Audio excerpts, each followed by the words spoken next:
尹锡悦访美是在扮演一个荒唐滑稽的小丑吗？其实他只是在演绎一个完全西方化的韩国。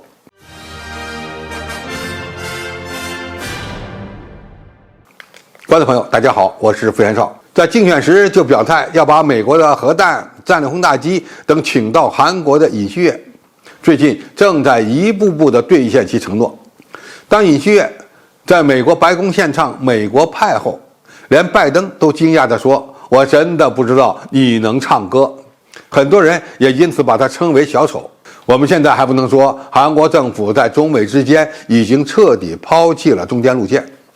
因为尹锡悦访美的主要动机就是为了展示美韩军事同盟的关系，有作秀的需要。但是尹锡悦的一系列举动正在向全世界证明，韩国将转变成为一个完全西方化的国家。韩国要变成西方国家的标志有这么几个：其一是意识形态上完全站队西方；二是积极干涉别国内政，甚至在台湾问题上下黑手；第三，积极参与西方国家主导的多边国际体系，与 G7 和北约展开更多合作。尹锡悦此次访美前后的表现，都在为实现这一目标而努力。首先，他为美国唱赞歌。尹锡悦的表演不只是为了保平安，而是要让韩国变成美国的最爱。现在有一种说法，韩国要以美国和日本在东北亚组成新北约。其实更大的可能是韩国希望变成美国在东北亚的战略支柱，也就是代替日本的角色。因为这么做的好处非常多。首先，美国可以给韩国更高级别的安全保障，更好地应对朝鲜的威胁。第二，美国与韩国在产业链上可以进行更深层次的合作。第三，推动韩国变成西方国家，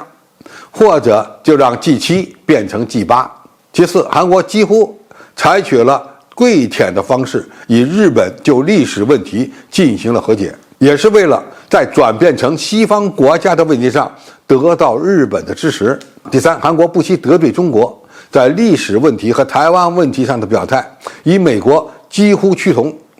也是标准的西方国家的说法。他早前在接受路透社采访时说，台湾问题是全球问题，完全无视这一问题的国际共识及中国对这一核心利益的关切。韩国作为一个没有军事指挥权的国家，而且在经济发展上对中国依赖性很强，根本就没有资格推动台湾问题全球化。第四，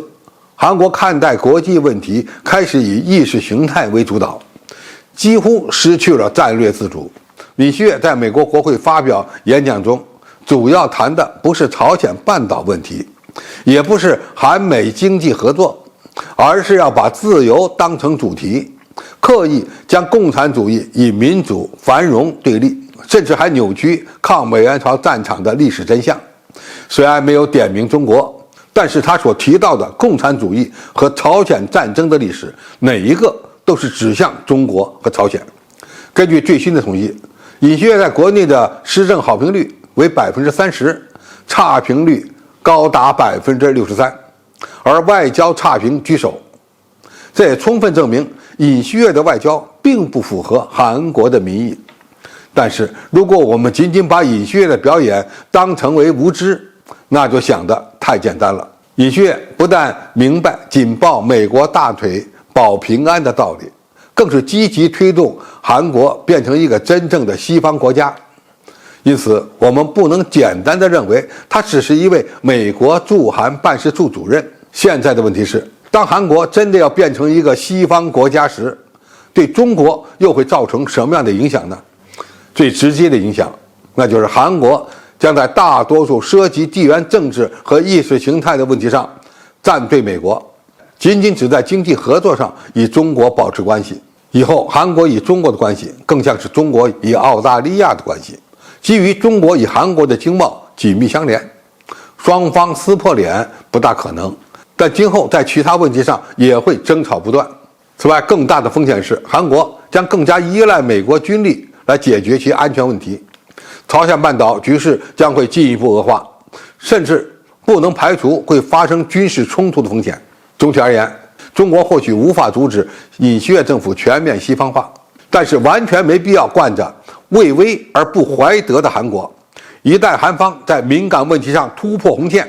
中国有必要让韩国再感受一次痛苦。好，今天评述就到这里，谢谢大家收看，我们下期再见。